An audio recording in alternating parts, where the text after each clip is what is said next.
Buenas noches, América. Trump habló ayer a los estadounidenses para defender su muro y lo hizo desde la Sala Oval gracias al espacio que le ofrecieron los canales de televisión estadounidense a petición de la Casa Blanca.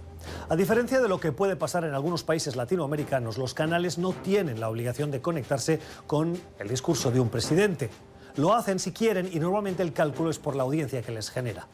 De hecho, en el pasado ha habido cadenas que han rechazado esa posibilidad. Fox con Obama, por ejemplo. Ayer se esperaba que Trump explicara al país por qué el muro es esencial, pero como veremos en este programa, lo hizo repitiendo argumentos que ya ha dicho en otras ocasiones y lo hizo con datos y argumentos que, en el mejor de los casos, fueron confusos, cuando no erróneos. Hoy la mayoría de los medios estadounidenses dedica espacio y titulares a explicar a los ciudadanos cada uno de los puntos donde el argumentario del presidente estaba equivocado. Trump tenía ayer la oportunidad no solo de dirigirse a sus incondicionales, a quienes el muro les parece una buena idea, sino a la mayoría de los estadounidenses que estaban dispuestos a escucharle para dejarse convencer, y el mandatario perdió esa oportunidad con argumentos falsos o deliberadamente confusos. Vivimos en la era de la posverdad, la de la cierta indiferencia ante los hechos. La posverdad que se ha instalado en el ejercicio del poder como nunca antes, impulsada por políticos demagogos, no solo en Estados Unidos, que se propaga a través de las redes sociales y de determinados medios, creando sociedades engañadas.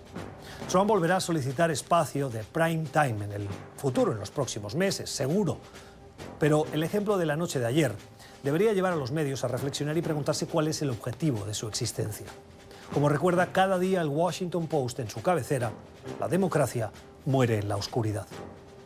Son las 8 en Bogotá, Lima, Quito y la costa este de Estados Unidos y las 10 en Buenos Aires y Santiago. Y esto es Poder Latino. Bienvenidos.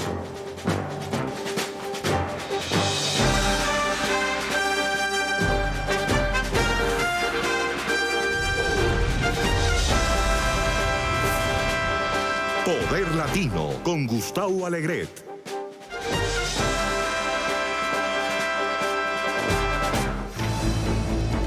Tiempo para las noticias, para los pies de página, para las puntualizaciones. Y hoy, después de haber escuchado ayer al presidente Trump, nos vemos en la obligación de ponerle pies de página.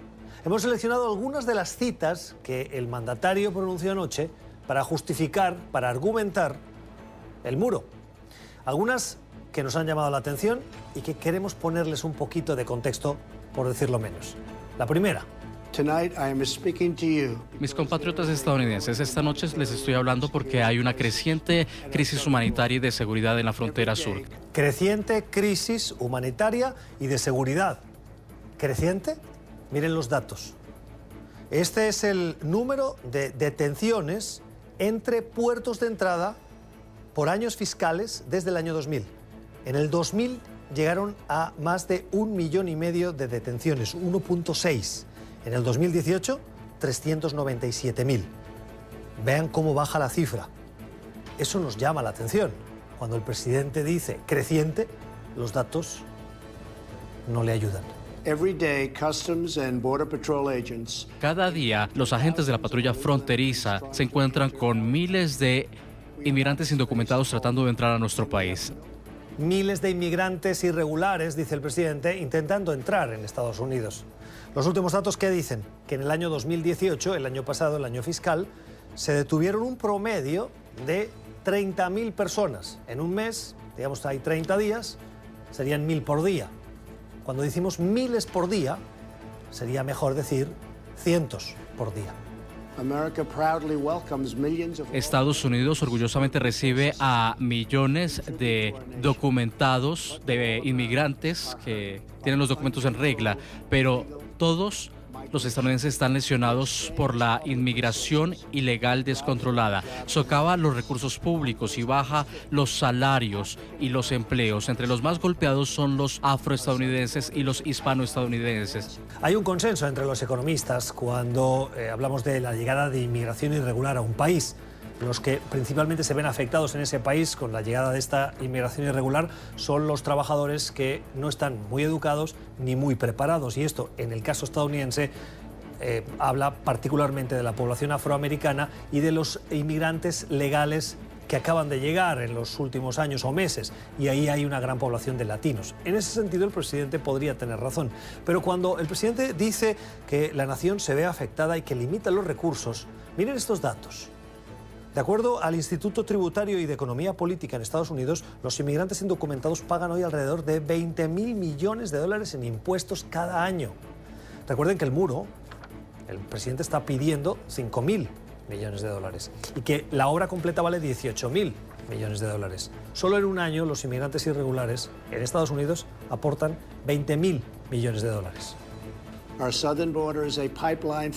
Nuestra frontera sur es un grifo abierto para vastas cantidades de drogas ilícitas, incluyendo la metanfetamina, la heroína y la cocaína. Cada semana, 300 estadounidenses mueren solo por la heroína, 90% de la cual fluye por nuestra frontera sur. Tiene razón el presidente, mueren, al menos de acuerdo a los datos oficiales del 2017, en Estados Unidos 300 personas por semana como consecuencia de las drogas. Donde nos parece que hay confusión, en las palabras del mandatario, es en la vinculación de esas muertes con el muro. Miren los datos oficiales que proporciona la Agencia de Aduanas y Protección Fronteriza. Son esos. El 90% de la heroína que llega a Estados Unidos lo hace no por esa frontera donde él quiere construir un muro, sino por los puertos de entrada legales. El caso de la cocaína es el 88%. Lo hace, repetimos, a través de los puertos legales, los puertos normales o por donde entran las mercancías y las personas. El 87% de las metanfetaminas lo hace por esos puertos y el 87% del fentanilo lo hace por esos puertos. Poner un muro no va a impedir que estos porcentajes, que son muy altos, de drogas, continúen llegando a Estados Unidos. No tiene nada que ver una cosa con la otra. El muro también será pagado indirectamente por el grandioso nuevo tratado que hemos hecho con México. Y esta frase vuelve a llamarnos la atención. Recuerdan que ayer les recordábamos la promesa del presidente de que México pagaría por el muro, y lo dijo más de 100 veces en la campaña y luego siendo presidente. Bueno, en este caso está recurriendo el presidente al nuevo Tratado de Libre Comercio entre México, Estados Unidos y Canadá, conocido como TEMEC, por sus siglas en español. Es interesante porque los tratados de libre comercio se firman entre iguales y beneficiando de manera igual a los dos países. Es decir, México también ha salido beneficiado. ¿Estados Unidos tal vez ha salido beneficiado? Probablemente sí, así lo vende el presidente, le damos la credibilidad. Ahora bien, que diga que como consecuencia del Tratado de Libre Comercio y de esa mejora de ese Tratado de Libre Comercio y de esa renegociación, México está pagando por el muro, no es preciso, porque esos recursos no son de México, los recursos son de Estados Unidos. Lo que hace el presidente es, de esos recursos que son de Estados Unidos, él decide que pueden destinarse a la construcción del muro, pero si no fueran para el muro, podrían ser para construcción de carreteras, para construcción de parques naturales, de museos, cualquier otra política que beneficiase a los estadounidenses. No lo está pagando México. Lo está pagando el erario público de Estados Unidos con sus recursos, que pueden haberse incrementado como consecuencia de ese Tratado de Libre Comercio. Esa precisión nos parece importante. Y luego, también hay que recordar que ese Tratado de Libre Comercio no está ratificado por el Congreso. Por lo tanto, no podemos decir que esos fondos ya existen, porque el Congreso, que ahora además está en manos de los demócratas, al menos la Cámara Baja, no le ha dado el visto bueno a ese Tratado de Libre Comercio. Terminamos. Hoy es el 18º día del cierre de la administración estadounidense. Saben que lo hemos explicado, lo han visto en el informativo.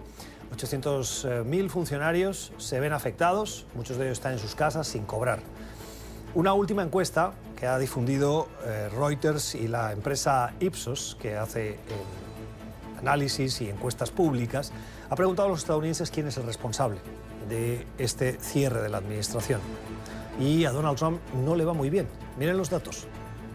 Los estadounidenses creen que en un 51% Trump es quien más hay que responsabilizar de ese cierre de la administración. Esto es un porcentaje, un 4% más de la última encuesta que se realizó a finales de diciembre. Es decir, que ha pasado el tiempo, la administración sigue cerrada y el número de estadounidenses que cree que Trump es responsable ha aumentado. Los otros grupos son los demócratas del Congreso, en un 32%, y los republicanos en el Congreso que, de acuerdo a la encuesta, solo el 7% creen que son los responsables. Son los datos y por eso nos gusta ponerlos para que todos tengamos el contexto. Ya regresamos.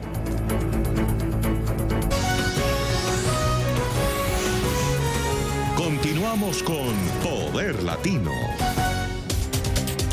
Tiempo para nuestra entrevista cuando faltan pocas horas para que Nicolás Maduro, presidente de Venezuela, vuelva a jurar su cargo. Una juramentación que ha sido denostada por gran parte de la comunidad internacional. Pocos países reconocen esa presidencia. Se abre un periodo de incertidumbre a partir de mañana en Venezuela. Las acusaciones de falta de transparencia y violación sistemática de respetos humanos se amontonan. Una de las voces más críticas y más contundentes en los últimos años ha sido la de Human Rights Watch, y su director para las Américas nos acompaña hoy en Poder Latino. José Miguel Vivanco, buenas noches. Buenas noches. ¿Qué opinas de la juramentación de mañana de Maduro? Bueno, a ver, Maduro es el jefe de una dictadura. De hecho, su elección hace ya 6 años fue fuertemente cuestionada. Sin embargo, la última elección, donde él se hizo elegir presidente de Venezuela, fue una elección rechazada de antemano y con posterioridad por gran parte de la comunidad internacional. Las principales democracias del mundo han rechazado los resultados de esa elección, de tal modo que a partir de mañana Maduro pasa a ser, en los hechos, un líder de facto. ¿Un líder de facto? ¿No lo era hasta ahora? Y yo creo que si la comunidad internacional hasta ahora ha considerado que su elección de hace 6 años, si bien fue objeto de serios cuestionamientos, en general nadie puso en duda que tenía una especie de legitimidad de origen, pero que desde luego a partir del 2014 empieza a gobernar en los hechos como un dictador, con presos políticos, con censura a los medios, con persecución, con un servicio de inteligencia que reprime a los venezolanos y con un control total de todas las instituciones. No cabe duda alguna que hoy día no hay instituciones capaces de confrontar el poder de Maduro. Él tiene la concentración total. Por eso creo que se trata de un dictador y el régimen es una dictadura. Sin embargo, es muy importante contar en todo esto, además, con legitimidad de origen. Y esa es la que, en opinión de las principales democracias de América Latina y de Europa y de otras partes del mundo, la pierde a partir de mañana. Esta mañana en la rueda de prensa del presidente Maduro ha dicho que hay falta de confusión, lo ha dicho irónicamente, hay falta de claridad, perdón, en la utilización del término dictadura. Dicen, ¿qué dictadura? Pónganse de acuerdo, porque si esto lo que están calificando ustedes es dictadura, entonces, ¿cuál dictadura? ¿La de ahora, la de antes, la de Chávez? Y se remontaba. ¿Tiene respuesta? A ver, yo creo que Maduro es un personaje tan frívolo que se divierte en sus conferencias y es capaz de bailar en la televisión, de mofarse de los críticos, de incluso mofarse del éxodo masivo de venezolanos que caminando salen del país masivamente buscando un futuro distinto en el resto de la región. No me sorprende que esté tratando de hacer juegos de palabras con la manera como se califica su régimen. Lo importante acá es que el régimen de Maduro es un régimen que cuenta con credibilidad cero frente a las principales democracias. Claro, si uno le preguntara a Raúl Castro o a Evo Morales o al propio Ortega qué piensan de Maduro, me imagino que se identifican con él, lo consideran un gran líder. Pero la gran mayoría de los venezolanos y la gran mayoría de la comunidad internacional, especialmente las democracias fuertes de Europa y de América Latina, consideran que estamos frente a una dictadura y que a partir de mañana, insisto, esa dictadura incluso llega a perder la legitimidad de origen que logró Maduro con unas elecciones hace 6 años que, sin perjuicio de haber sido fuertemente cuestionadas, le dieron el título de jefe de Estado, que a partir de mañana lo pierde. ¿Qué pasa a partir de mañana? Quiero decir, no recuerdo en la historia reciente un caso en el que la comunidad internacional haya decidido no reconocer a un gobierno, en este caso el de Nicolás Maduro, de manera tan abrumadora, tan mayoritaria. La mayoría de países dice que no le van a reconocer. ¿Cuál es el escenario que abre ahora la situación venezolana? No solo han dicho que no le reconocen a Maduro, han dicho que, de acuerdo a la propia constitución venezolana, una constitución que es generada por el chavismo, el sucesor de Maduro, de acuerdo a esta constitución, es el presidente de la Asamblea Nacional. Y han dicho han advertido que para ellos el jefe de Estado a partir de mañana pasa a ser el presidente de la Asamblea Nacional. Yo no recuerdo algo similar en América Latina, a lo menos. Creo que esto es novedoso, es importante. Me parece que es una medida por parte de la comunidad internacional que podría tener un impacto significativo en Venezuela. Cuando dice que la representación de la presidencia la va a tener el presidente de la Asamblea Nacional, teme que, como hemos escuchado en las últimas horas, voces del chavismo, el siguiente sujeto de ataque por parte del chavismo, del madurismo, va a ser el mismo presidente y de la Asamblea y los miembros de la Asamblea Nacional. Todo es posible en Venezuela. El poder se ejerce de una manera brutal, de una manera autoritaria. No hay pesos y contrapesos, no hay manera de ejercer una prevención del abuso de poder o un castigo frente al abuso de poder. El Tribunal Supremo está controlado por Maduro y las prácticas de los servicios de inteligencia han sido hasta ahora el apresar, perseguir, detener y castigar brutalmente con torturas, tanto a civiles como a militares. Hemos incluso el día de hoy dado a conocer un informe que demuestra cómo a los militares se les está torturando y a sus familiares, algo nunca visto. ¿Qué cree que puede pasar a partir de ahora en Venezuela? Esta semana he escuchado diversos programas de personas o periodistas que están muy próximos, conocedores de la realidad venezolana, y ninguno de ellos lo puntualiza, pero todos dejan la puerta entreabierta a que pueden pasar cosas. ¿Cómo le diría usted esa reflexión de que pueden acabar pasando cosas en los próximos días? Mira, es difícil hacer una predicción, pues la situación es una situación muy crítica. No cabe duda que el descontento es generalizado en Venezuela. La crisis humanitaria, la falta de alimentos básicos y de medicinas es algo realmente, es una calamidad que sufren especialmente los más pobres en Venezuela y que los obliga a comer de la basura o a salir del país. En muchos casos incluso a dejar familiares, a sus hijos, encargados a los vecinos o a los abuelos, con la esperanza de poder enviarles algunos recursos desde Colombia, Ecuador, Chile o Argentina.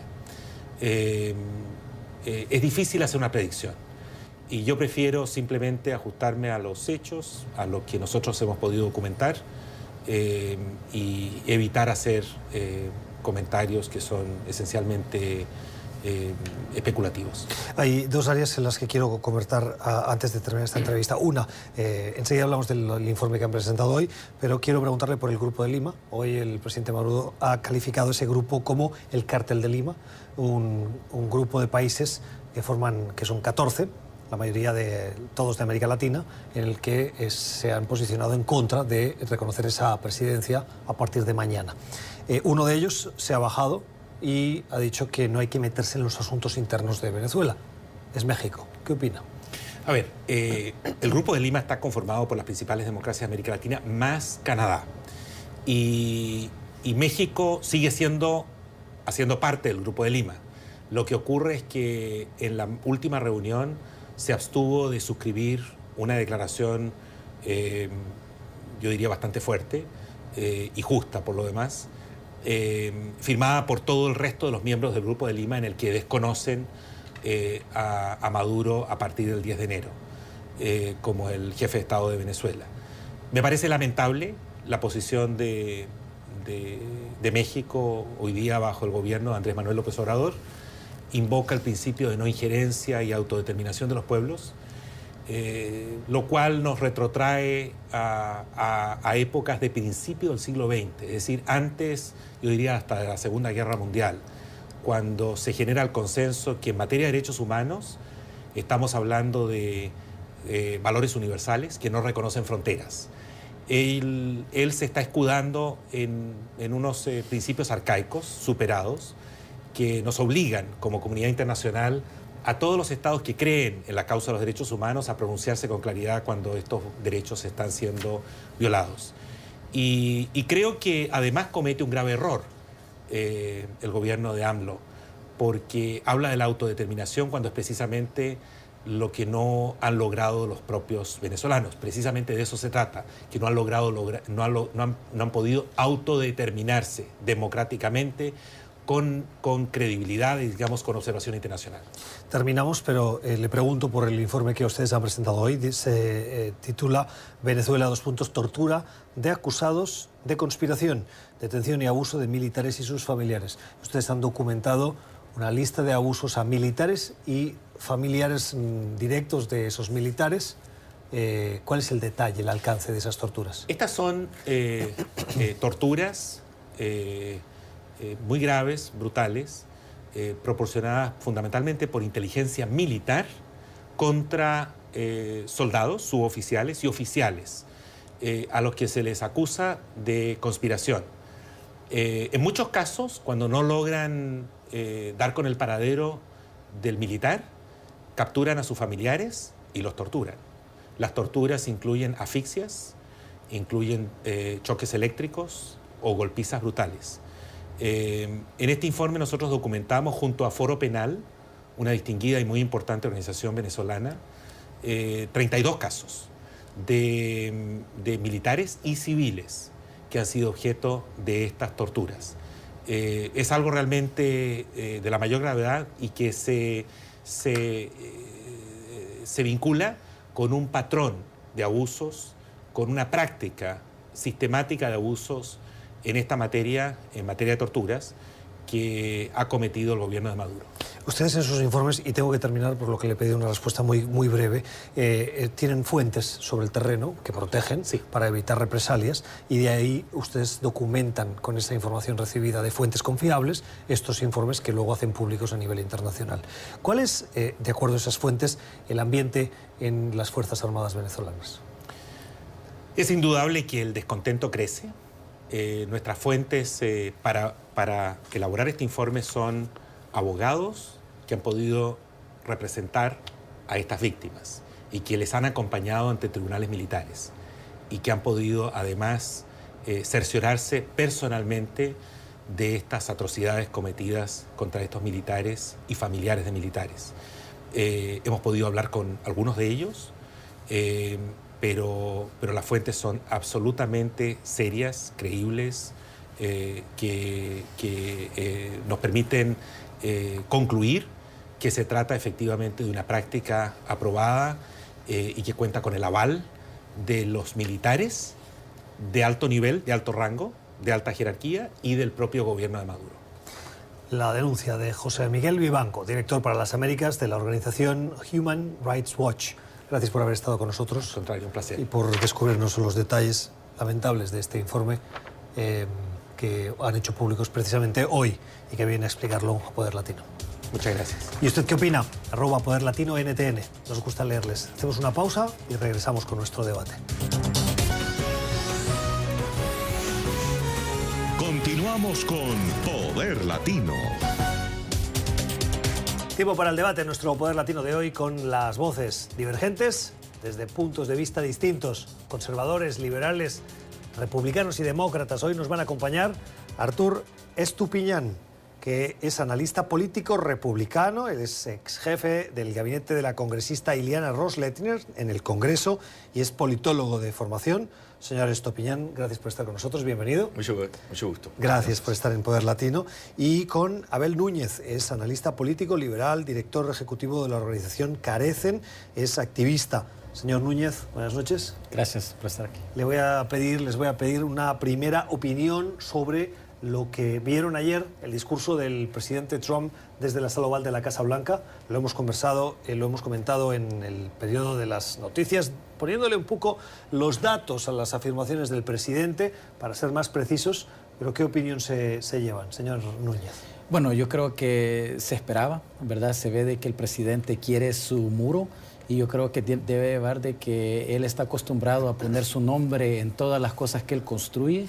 Creo que eso es algo que está parando y está sacrificando a 800,000 empleados del gobierno. Yo creo que esto no es necesario y hay otras maneras de resolver, para uno, resolver el tema migratorio y también construir la seguridad que este país merece. ¿Cree que los argumentos fueron sólidos?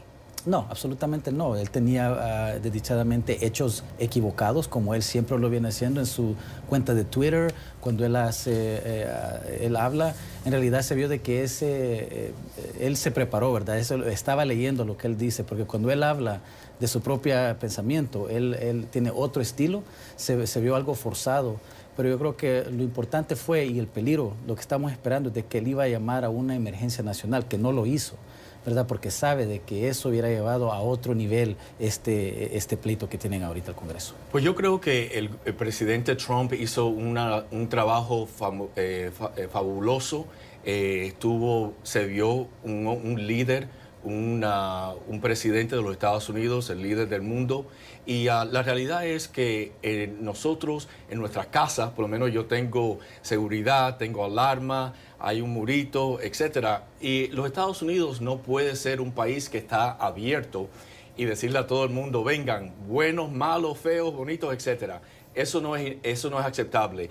Desafortunadamente los demócratas han parado de ser líderes. Están fuera de lo que el pueblo americano quiere. El pueblo americano quiere una frontera segura. Y lo que la líder Pelosi y el líder Schumer parecían es como unas estatuas, como en un museo de wax. ¿Cómo se dice wax? Un museo de caricaturas que no son reales. Sí, pero mira, hay que pero la realidad no fue hay que eso. despertarlos. Mira, lo de eso de la casa es muy interesante, porque si estamos usando esa analogía, hay que reconocer de que entonces el dueño de la casa te quema la tuya y después no te deja entrar y te está invitando a que vienes a trabajar para él con menos pago, porque eso es lo que Estados Unidos es. Hay que recordar de que Estados Unidos ha jugado un papel increíble en las políticas internas de los otros países, de que ahora está causando un flujo migratorio que se ve ahora en la frontera. El flujo migratorio viene a raíz de la corrupción que existe en toda América Latina. Esa es la realidad. Los líderes se roban el dinero, los pobres trabajadores y Estados Unidos no tienen... se los regala. Estados Unidos se los ha regalado. Hay que hacer reformas a cómo los Estados Unidos dan nuestro dinero de los contribuyentes a esos países para que esos líderes no se los roben. Pero una pared esa es la no realidad. resuelve nada. Una pared no va a resolver nada. En Israel, la pared paró todos los ataques terroristas. Pero que yo sepa, ni mexicanos, ni hondureños, ni salvadoreños están tirando... Son personas ilegales, señores. Sí, ellos no tienen que estar aquí en Israel está recibiendo ataques violentos de un pueblo que no están inmigrando Israel, sino que están y las gangas que están viniendo de América Central. ¿Quién los construyó? Esas gangas se hicieron en Estados Unidos por las políticas. Están matando a ciudadanos norteamericanos, esas gangas de personas ilegales. Eso es inaceptable. Los demócratas no están con el pueblo americano. ¿Quién construyó esas gangas? Se crearon en Los Ángeles, aquí en Estados Unidos. Los demócratas no están escuchando al pueblo americano. El pueblo americano quiere el muro para protección de los Estados Unidos. Pero, señor Estopiñán, cuando vemos los datos de las encuestas, el 56% de los estadounidenses creen que la respuesta al problema de seguridad y de inmigración irregular no es el muro. El 38% sí. Y cuando le preguntan a los ciudadanos si es importante reforzar la seguridad fronteriza, el 56% dicen que sí. Es decir, Al presidente Trump le acompaña una mayoría de estadounidenses en la necesidad de ponerle atención a la seguridad fronteriza, que es algo que quieren republicanos y demócratas. Exacto. Pero en cuanto a la respuesta precisa a la herramienta que propone el presidente, las encuestas, cuando usted dice que es lo que quieren los estadounidenses, no le avalan. Porque usted sabe que usted puede hacer una encuesta y recibir el resultado que usted quiere. La prensa, desafortunadamente, no está acompañando a los valores del presidente Trump. La encuesta es del Centro de Estudios Pew, que es un centro independiente. Un centro bastante balanceado. Pero desafortunadamente la prensa está en contra del presidente Trump y todo lo que él quiere hacer. Y el pueblo americano reconoce, especialmente aquellas familias norteamericanas que le han matado a sus hijos por personas de estas gangas ilegales. Esas personas nunca van a poder recibir un abrazo, el calor de sus hijos. Pero no se pone una política por unos cuantos que han afectado. Sin duda, estas familias han sufrido, pero también han sufrido familias, principalmente estos dos que fueron niños que murieron a manos de ICE, ¿verdad? En la fronteriza. ¿Qué pasa con la familia de ellos? Porque no hay que estar y nombrar el nombre de cuerpos que se han perdido en una batalla. Lo que hay que saber cómo resolvemos una política donde Estados Unidos tiene una responsabilidad, dado de que ha entrado a las políticas internas de estos países, ha causado en ciertos aspectos, ¿verdad?, las condiciones por las cuales esta gente viene huyendo. Hay que reconocer los Estados Unidos no son responsables, los Estados Unidos no son responsables por la corrupción que existe en esos países. ¿Y por los golpes de Estados? Totalmente. ¿Y por los golpes de Estados? Falta de trabajo, de oportunidades. Esos pobres hermanos hispanos vienen acudiendo oportunidades económicas y los Estados Unidos necesita trabajadores. Sí, los Estados Unidos los invita, pero tienen que ser legalmente, no ilegalmente. Y todos aquellos criminales que están matando a norteamericanos se tienen que ser juzgados bajo la ley. Pero esa es la minoría, eso es la minoría. Un asesinato de un ciudadano americano es demasiado. Pero mira, para eso hay que reconocer, si ese es el criterio que estamos usando, si hay que decir un político que nunca ha cometido ningún crimen, entonces no podemos tener un político, todos se fueran demócratas y republicanos. Eso no es cierto. Hay que reconocer. Todos los políticos no son corruptos. No, ¿verdad? Pero dice, si uno es, todo es. Eso es lo que están atribuyendo a los inmigrantes. Un ciudadano, si uno de estas personas ilegales matan a un ciudadano americano, es demasiado. Y hay leyes. Los Estados Unidos Unidos necesita protección en nuestra frontera. Y ahora Estados Unidos es un le desastre. tiene miedo a niños y a familias huyendo de la violencia. Estamos hablando de que 7,000 personas, ¿verdad?, que llegan a nuestra frontera, y Estados Unidos dice que una crisis nacional. Es una crisis humanitaria.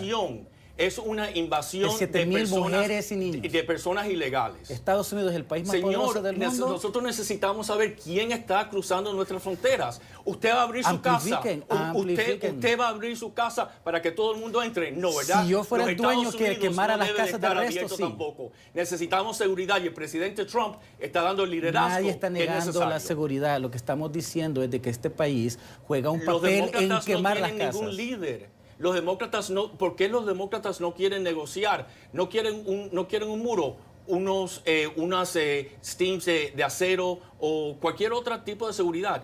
Pero necesitamos seguridad. Le han dado en la frontera. 3 billones de dólares. Le han dado al presidente, para que sepamos. Le dieron 1 millón que no lo gastó el año pasado. Y le dieron ahora y acaban de aprobar otra ley. Pero ya no quiere aceptar eso, porque ahora lo que él quiere es el muro. Si quitamos el muro, yo creo que el gobierno sigue adelante, abre, y los 800,000 trabajadores que ahorita no van a recibir pago por este pleito que muchos de ellos son demócratas. De este presidente. Exacto, de este presidente. Muchos de esos trabajadores del gobierno son demócratas, y los líderes demócratas no lo están ayudando. Déjame preguntarle una cosa. El hecho de que un funcionario sea republicano o sea demócrata, ¿lo hace mejor o peor para estar sufriendo un cierre de gobierno? No, pero el problema es que los líderes demócratas no quieren negociar. El presidente Trump se permaneció en la Casa Blanca durante las Navidades, durante el Año Nuevo. Y tengo entendido que la Speaker Pelosi estaba en Hawái de vacaciones con su familia. Ella es la nueva líder de la Cámara Baja. Ella le corresponde estar aquí, no enviar a sus asesores a debatir y a tratar de negociar durante el fin de semana. El presidente Trump ha tratado de negociar con ellos y los líderes demócratas han dicho que no. Yo no respondo por los demócratas. Lo que hay que estar claro, de que los demócratas en la Casa Baja acaban de pasar una ley que aprobó el Senado que les dé equitativamente y con eso abren el gobierno y el presidente dice que no. Tengo que cambiar el asunto. Lo que pasa es que escucho tantos argumentos y me gustaría dar más datos, pero para no interrumpirles no lo hago. La encuesta que comentábamos en la sección de las noticias, el 51% de los estadounidenses cree que el presidente Trump es el responsable del cierre de la administración, el 32% creen que son los demócratas en el Congreso y solo el 7% los republicanos en el Congreso. Es decir, la responsabilidad hoy recae sobre Trump. La responsabilidad de Trump como presidente es proteger el país de los Estados Unidos, en donde existe partes abiertas en la frontera, se necesita reforzar para que no, quizás, si algún islámico terrorista quiere traer una bomba nuclear que puede... Pero un momento, esta descripción que acaba de hacer es un poquito de cómic. No, una fantasía. Los islámicos extremistas quieren destruir a los Estados Unidos. Pero no lo van a hacer entrando una bomba nuclear por la frontera sur de Estados Unidos. Pero, ¿sí o no? Porque la descripción que usted hace, usted tiene la inteligencia para discutir conmigo de que eso no puede ser una realidad. Entre otras cosas, porque una bomba nuclear no se puede transportar por dos personas pasando una frontera que puede estar más o menos vigilada. En una camioneta, ¿dónde la suben? ¿Cómo? La tecnología está avanzando enormemente. La responsabilidad principal del presidente Trump es protegernos como presidente y él está actuando en lo deber y está actuando como presidente. Mira, se ve que no hemos aprendido. Cerramos el asunto con su punto de vista. Mira, y sabemos que no hemos aprendido algo. Los ataques de 9/11 en este país, los terroristas entraron por aeropuertos, no entraron por la frontera sur. Si vamos a hablar de defender esta nación, es de tomar todo en cuenta y no enfocarse en un muro de concreto, ¿verdad? Es enfocarse en todas las herramientas necesarias para hacerlo. Y yo creo que trabajando juntos podemos resolver. Y a largo plazo es de resolverlo con los países de la región, con todos, la sociedad civil y los gobiernos, para asegurar que la gente no use la migración para sobrevivir, sino que la usen porque ellos quieren. Bueno, cambiamos de asunto. Les propongo que hablemos de América Latina. Hace 2 días, el Tesoro de Estados Unidos anunció nuevas sanciones, una ronda nueva de sanciones a funcionarios próximos, a personas próximas al gobierno de Nicolás Maduro. Mañana, pocas horas faltan, Maduro, si todo va como está previsto, jurará su cargo otra vez como presidente. ¿Qué opinión les merece que la comunidad internacional de manera mayoritaria le dé la espalda a esa juramentación, a esa legitimidad de ese presidente y de su gobierno, y la opinión del gobierno estadounidense y la presión que está poniendo?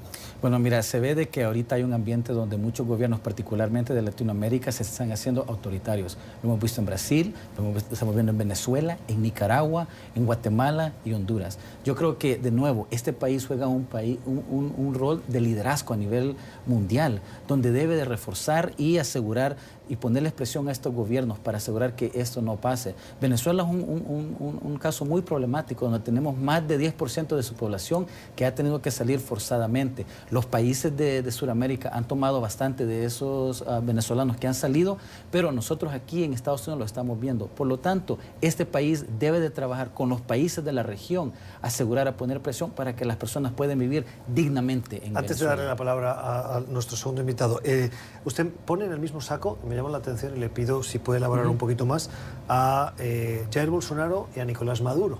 ¿Son iguales?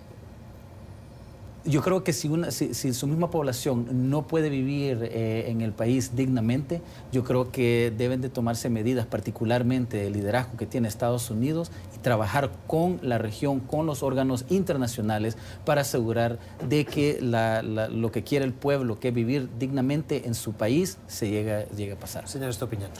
Maduro es un dictador que todo el mundo ya lo reconoce, el Pacto de Lima, que recientemente fue firmado. Tiene un número importante de los líderes. Son 14 países, excepto México, que se ha bajado de la última declaración y se ha abstenido. Así es. Son los países principales de América Latina y eso es por el liderazgo de los Estados Unidos y la administración del presidente Trump.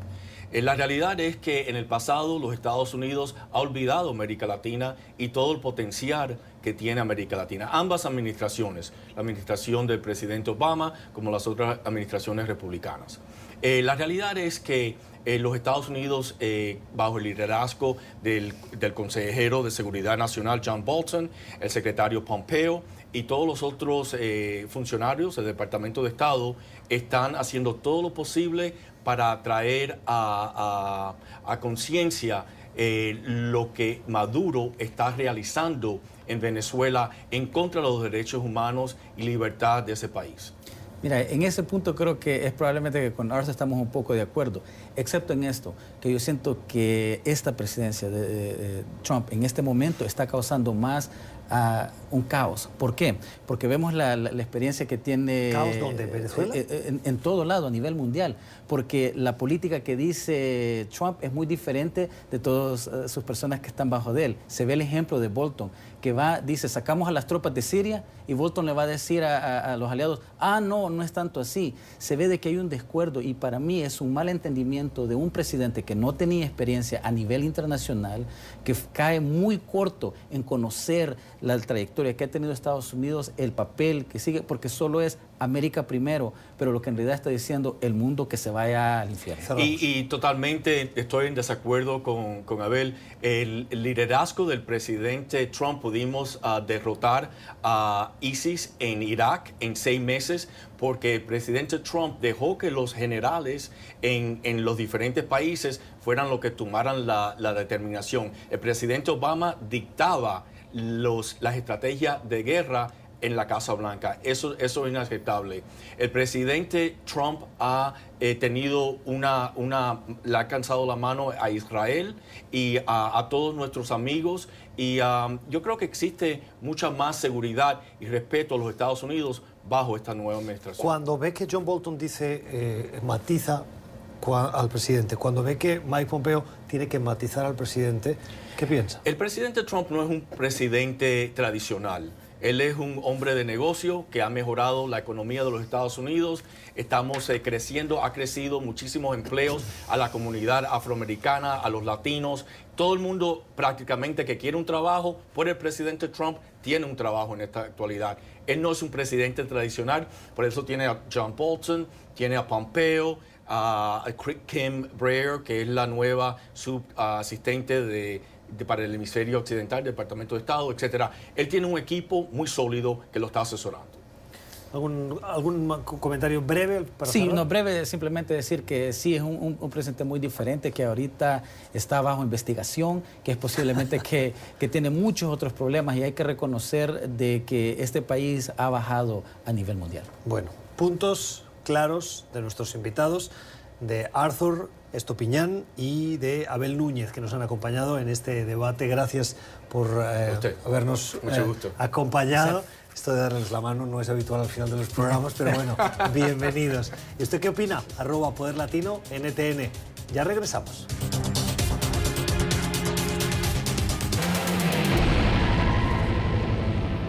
Mensajes, muchos de ellos vinculados a la intervención del presidente Donald Trump de ayer. Mensajes como estos. Poderoso discurso del presidente Donald Trump. Los estadounidenses deberían agradecer a Dios cada día por tener un presidente como Donald Trump, que toma en serio su juramento y está dispuesto a hacer lo que sea necesario para proteger a este país. Gracias, Heraldo. Como dice bien su nombre, Heraldo Conservador. Sí, este es un mensaje que hemos recibido varios de la comunidad latina, muchos de ellos en Estados Unidos, que les gustó el presidente Trump, les gustó la intervención y que están a favor del muro. Por eso lo hemos seleccionado, porque nos parecía representativo también de parte de nuestra audiencia. Aunque el motivo principal sean luchas internas, el discurso de Trump sobre la frontera es insultante contra México. Contiene afirmaciones falsas que dañan la imagen de trabajadores mexicanos en Estados Unidos. ¿Guardará silencio el gobierno mexicano? Gracias, Olga. Esta también es la sensación que tienen algunos de nuestros televidentes. La vinculación que hizo el presidente Trump entre inseguridad, drogas, crimen con inmigración. no es necesariamente una vinculación directa. El llamado que usted hace al presidente Andrés Manuel López Obrador para que responda, en el fondo lo ha hecho esta mañana, diciendo que el gobierno de México lo que quiere es tener una buena relación con el presidente Trump. Sobre el muro, ni una palabra.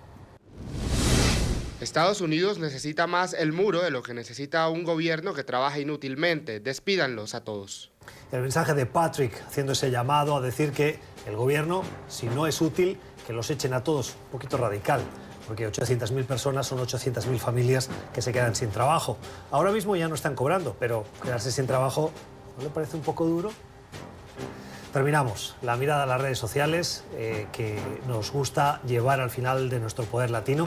Gracias a ustedes por la generosidad de su tiempo. Nosotros regresamos mañana deseándoles una feliz noche.